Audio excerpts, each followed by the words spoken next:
Okay, so today we're diving into a case that's really taken on a life of its own online. And it's one that I know a lot of you have probably heard about, the disappearance of Maura Murray Yeah, Maura Murray. back in 2004. It's become like one of those classic internet mysteries, you know? It really has, yeah, especially because it happened right when, like, social media was just starting to become a thing. Yeah, exactly. So we're going to be looking at, how that early internet era played into everything. It's going to be interesting to see how, like, that whole online sleuthing thing really got its start, maybe with this case. That's a really good point. We'll have to dig into that for sure. And of course, we want to try to figure out what happened to her, too, right? Absolutely. That's the big question. And we've got a lot of different sources to help us try to piece things together. So Okay, sounds good. we've got, let's see, a Wikipedia entry, which is always a good place to start to get the basics. Right, the timeline and all that. Exactly. And then there's this huge Reddit thread, which, wow, so many theories and discussions. It's incredible.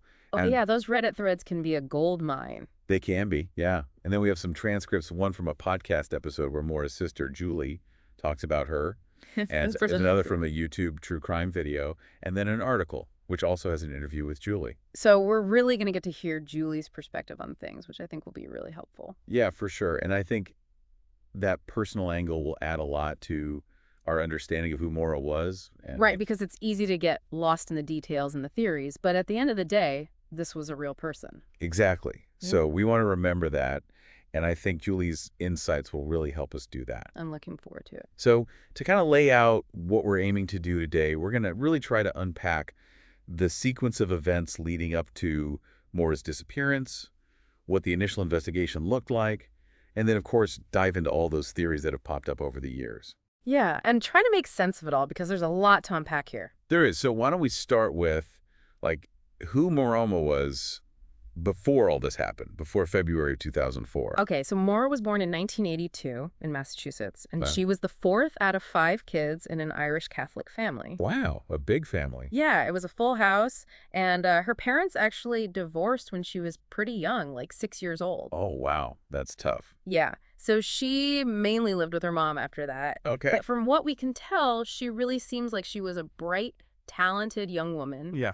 really smart, a great athlete, excelled in track and field in high school. Wow. Yeah, and she went to West Point at first. Can you believe that? No way for chemical engineering. Yeah, chemical engineering. But then she transferred to UMass Amherst to study nursing. Interesting. So she kind of shifted gears. Yeah, it seems like she really wanted to focus on a career where she could help others. I think that's so admirable, wanting to make a difference like that. Yeah, it really speaks to her character. And speaking of her character, I'm really curious to hear more about what Julie had to say about her sister. Yeah, Julie's descriptions are really insightful. She describes Maura as a, quote, jokester. Oh, I love that. Right, someone who is clever, thoughtful, and humble. It's amazing how, like, even with all her accomplishments, she stayed grounded. It is, yeah, and Julie also mentioned how Maura would always write thank you notes. Oh, wow. How sweet. Right, like she just had this genuine thoughtfulness about her, and like you said, she chose nursing because she wanted to make a positive impact on people's lives, so... It's really sad to think about what happened, Mhm. knowing how much good she wanted to do in the world. It is, but it's also important to acknowledge that, life isn't always perfect, and Maura was dealing with some difficult things before she disappeared. Yeah, there were definitely some challenges she was facing. Right, so back at West Point, she got put on probation for stealing some makeup. Really? Yeah, it was a pretty minor incident. Like, it was only like $4 worth of makeup. Oh. But it still led to her transferring to UMass. I guess they have pretty strict rules at West Point. I would imagine so, yeah. And then at UMass, things got a bit more serious. How so? She was facing charges related to credit card fraud and identity theft. Oh, no. Yeah, she'd used stolen credit card numbers to order food. That's... But she had this deal, if she stayed out of trouble for 6 months, the charges would be dropped. Oh, so she was kind of on thin ice. Exactly. And that deadline was coming up in May of 2004. So just a few months after she disappeared. Yeah, and then to make matters worse, just a few days before she went missing, she got into a car accident. Oh, wow. This is like one thing after another. I know, right? And it was her dad's car that she crashed. So I guess that would add a lot of stress on top of everything else. Yeah, especially because she was already worried about disappointing her father. This was the accident where the damage was like almost $10,000, right? Yeah, that's the one. It was pretty bad, and Julie mentioned that Maura was really upset about it, like she was crying. I can't even imagine. I mean, that's a lot to deal with on top of everything else that was going on. It's a lot for anyone to handle, for sure. So with all that in mind, I guess it's important to look at what happened that weekend leading up to her disappearance. Like, start with Saturday, February 7th. Okay, so on Saturday, her dad, Fred, came to visit her in Amherst. Okay. And they went car shopping, but they didn't end up finding anything. Oh, so that must have been a little disappointing. Yeah, probably. And then later that day, they went to dinner with one of Maura's friends, Kate Markopoulos.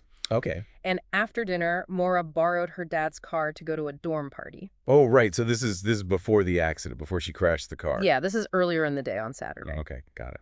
So she goes to this party.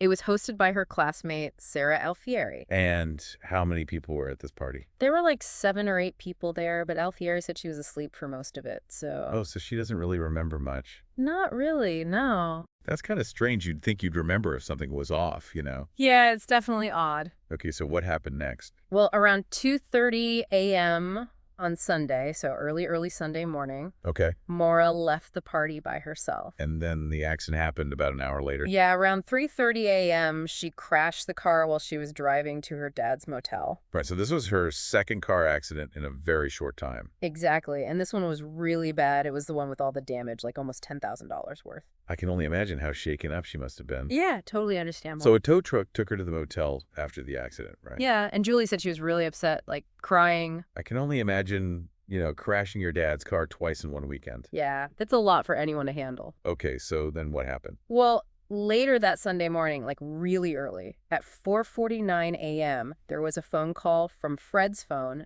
to Maura's boyfriend. Oh, interesting. So this is after the accident. Yeah, after the accident. And the weird thing is, no one knows what they talked about. Huh.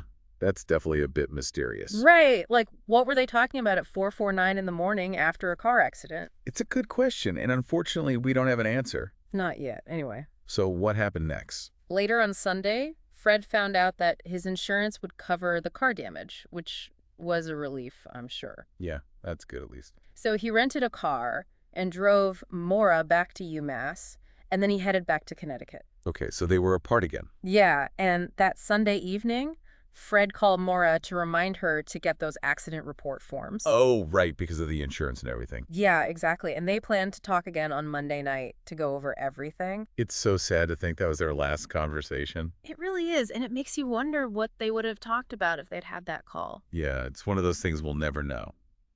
Unfortunately, yeah. Okay, so let's move on to Monday, February 9th, the day Maura disappeared. Okay, so this is where things start to get really complicated. Yeah, because there's a lot that happened that day leading up to her disappearance. There is. So after midnight on Monday, Maura used MapQuest to look up directions. Oh, MapQuest, that takes me back. I know, right? It's a blast from the past. So where was she looking up directions to? The Berkshires in western Massachusetts. Okay. And also Burlington, Vermont. So 2 different places. Yeah, which is interesting, right? Very interesting. And then later that day, around 1:00 p.m., she emailed her boyfriend. And in the email, she basically said that she loved him, that she'd gotten his messages, but she didn't really feel like talking to anyone. Oh, so maybe she was feeling kind of withdrawn? Yeah, possibly, but she did promise to call him later that day. Okay, so it's not like she was completely cutting him off or anything. Right, it seemed more like she just needed some space. Okay, and then after that? Well, a little while later, she made a phone call to inquire about renting a condo in Bartlett, New Hampshire. Oh, Bartlett, isn't that where her family used to go on vacation? Yeah, exactly. So she probably knew the area pretty well. So maybe she was thinking of going there. It's possible, but she didn't end up renting the condo. Okay, so another kind of dead end. Kinda, yeah. And then right after that call, she called one of her fellow nursing students. But we don't know why. Nope, another mystery. It's like every step of the way, there's another unanswered question. It's true. And then, this is where things take a really strange turn. What happened? She emailed her professors and her work supervisor and told them that there had been a death in the family. Oh, no, and that wasn't true. Nope, not true at all. So she was lying. Yeah, and she said she needed a week off. It's like she's trying to buy herself some time. That's one way to look at it, yeah. And then she started packing. Like a lot of stuff. Yeah, a lot of stuff. Clothes, toiletries, textbooks, even her birth control pills. It sounds like she was planning to be gone for a while.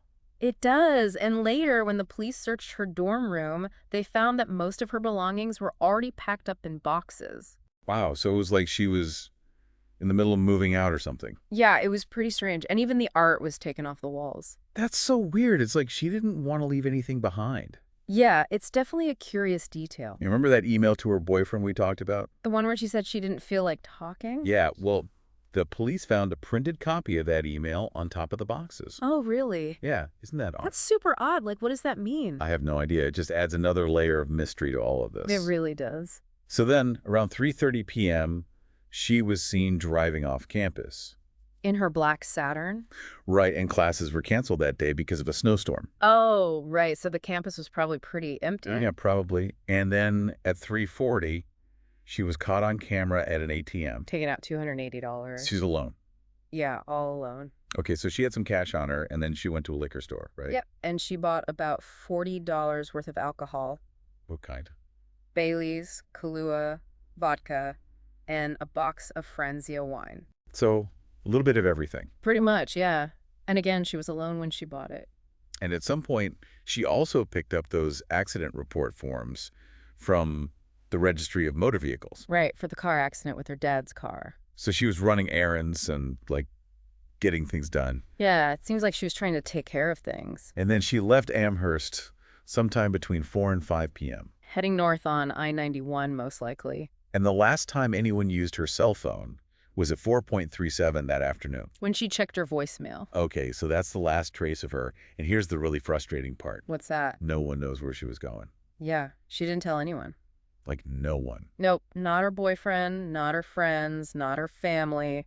It's like she just vanished into thin air. It really is, and that's one of the biggest mysteries in this whole case. It's so unsettling. Like, how do you just disappear without a trace like that? It's a question that haunts a lot of people who follow this case. So then, hours later, there's a report of a car accident in New Hampshire. Right, at 7:27 p.m., someone called in to report a single vehicle accident on Route 112. And this was Maura's car. It was her black Saturn. Okay, and what happened? Well, this guy, Butch Atwood, he was a bus driver, and he lived nearby. He saw the car and stopped to see if the driver was okay. And that driver was Maura. It was. Okay, so he was the last person to see her? As far as we know, yes. What did he say about her? He said she was a woman with dark hair, and he offered to help her, but she said no. She said no. Yeah, she said she'd already called roadside assistance. But cell service is bad out there, right? Terrible. So Atwood probably didn't believe her. I mean, I wouldn't either. Yeah, that's a pretty flimsy excuse. So what did he do? He went home and told his wife to call the police. And she did. Yeah, around 7:43 p.m. Okay, and then the police showed up a few minutes later. Yeah, at 7:46 p.m., an officer named Cecil Smith arrived at the scene. And Maura was gone. Gone. It's like she just disappeared. It really is. So what did they find in the car? Well, the car was locked, and it was facing a tree, and the driver's side headlight was damaged. And the car wouldn't start. Nope, it was totaled from the crash. So what was inside? There were some red stains that looked like red wine, an empty beer bottle, a damaged box of Franzia wine, Maura's AAA card, those blank accident report forms she picked up earlier. Wow, so she did have them with her. Yeah, and there were also some gloves, CDs, makeup, diamond jewelry, directions to Burlington, Vermont. Huh. So maybe she was going to Vermont after all. It's possible, and there was also her favorite stuffed animal and a book called Not Without Peril. That's an interesting title. It is, right? It's like foreshadowing or I something. know, it's creepy. So what was missing from the car? Her debit card, credit cards, and her cell phone. And they never found any of those things. Nope, never. That's so strange. It is. And some of the alcohol she bought was missing, too. Oh, really? Yeah, not all of it was in the car. So that adds another layer of mystery to all of this. Definitely. And the officer who found the car said he smelled alcohol inside. Oh, so she might have been drinking. That's what they thought at first, especially because of the open wine box and a can of Coke. Like, maybe she was mixing drinks. So the initial thought was that maybe this was a DUI situation, like she walked away from the accident because she was drunk. Exactly. That was the working theory at first. Okay, so let's talk about the investigation, like what happened in those early days after she disappeared. So in the beginning, the police were treating it as a missing person case, and they were kind of leaning towards the idea that she left voluntarily Why? because of all the stuff she packed and the fact that she didn't tell anyone where she was going. And there wasn't any obvious sign of foul play at the crash site. Right. Right, and nothing that screamed abduction or anything like that. Okay, so walk me through the timeline of the investigation. So the day after she disappeared, February 10th, they issued a BOLO. What's a bolo? It stands for Be on the Lookout. Oh. And they described her, what she was wearing, that she had a black backpack. Okay, and then? Then they left a voicemail on Fred Murray's answering machine about the abandoned car. But he didn't get it right away. No, he was out of state, so he didn't hear it until later. Oh man, I can't imagine how agonizing that wait must have been. I know, it's heartbreaking. So when did they officially declare her missing? That same day, February 10th, in the evening. Okay, and then the FBI got involved. Yep, they joined the search, and there were all these big searches, air searches, ground searches. They even brought in dogs. But they didn't find anything. Nothing conclusive, no. It's so frustrating. Like, you'd think they'd find something, some clue. I know, but that's the thing about this case. It's full of dead ends. I remember reading somewhere about footprints in the snow. Oh, yeah, that was a big focus of the searches. What happened with that? Well, the guy who was leading the search team from New Hampshire Fish and Game, he was pretty sure that there weren't any footprints leading away from the car, like into the woods. So if she didn't walk into the woods, where did she go? That's the million-dollar question, right? And they brought in cadaver dogs too, right? Yeah, about 10 days after she disappeared. Did they find anything? Nothing. Not even a scent? Nope, nothing. It's like she just vanished. It really is. And then they did another big search in July of that year when there wasn't any snow on the ground. Did they find anything then? Again, nothing conclusive. No, not even her black backpack. And Maura's family did their own searches too, right? Oh, yeah. They've been tireless in their efforts to find her. It's so heartbreaking to think about what they've been through all these years. It really is. And there was another missing person case that happened around the same time. Oh yeah, Breonna Maitland. That's the one. She disappeared from Vermont in March of 2004. And some people think the cases might be connected. Yeah, there are some similarities, but the police didn't think so. Why not? They thought Maura probably got a ride from someone, and they didn't see any evidence of a crime. Okay, so they were leaning towards the voluntary disappearance theory. Yeah, pretty much. But the searches didn't stop, did they? No, not at all. And there have been some new developments over the years, which has kept the case in the public eye.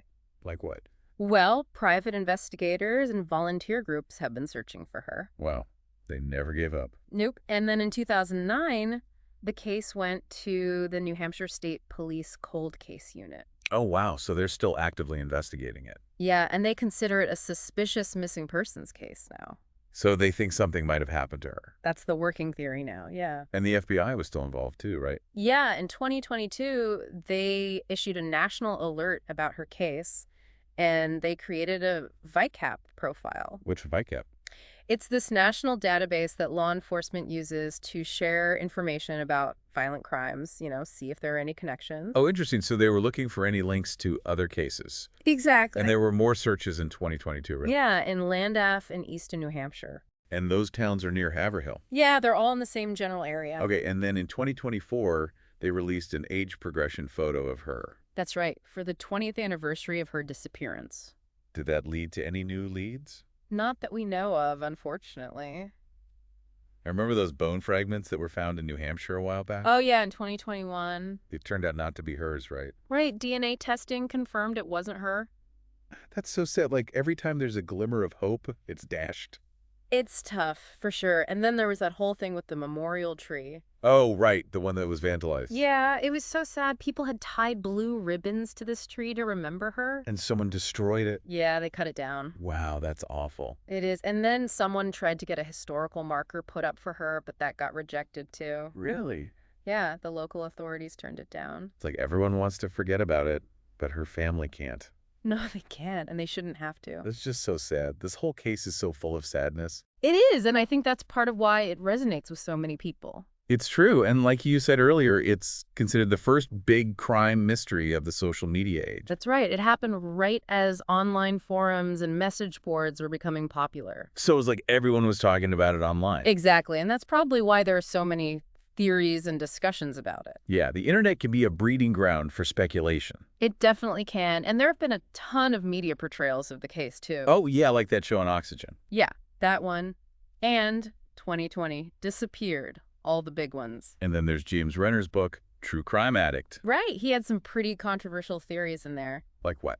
He thought maybe she disappeared voluntarily, maybe with the help of someone else, or even that she was murdered by someone she knew. Oh, wow. Those are some pretty heavy accusations. They are, and Maura's family doesn't agree with him at all. I can understand why. I mean, that's their daughter, their sister.